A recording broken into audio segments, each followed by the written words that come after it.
V Amerike práve prebehla Met Gala. Viete, čo to znamená? Že každý sa snažil zaujať, každý sa snažil ohúriť a bol tam naozaj jeden look, ktorý mňa osobne dosť dostal a to nie veľmi v pozitívnom svetle a bol to outfit modelky Palomy Elsesser, pretože ona so svojím dizajnérom prišli na takú ideu, že nájdu 100 vintage šiat z rokov 1920, 1930, 1940, rozstrihajú ich, zničia ich a potom túto látku použijú na tento outfit.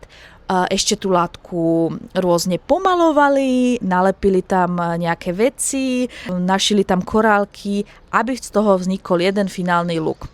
Nechápte ma zle, ja mám rada kreativitu, ale keď sa chystáte robiť takéto drastické zmeny na látke, what's the point?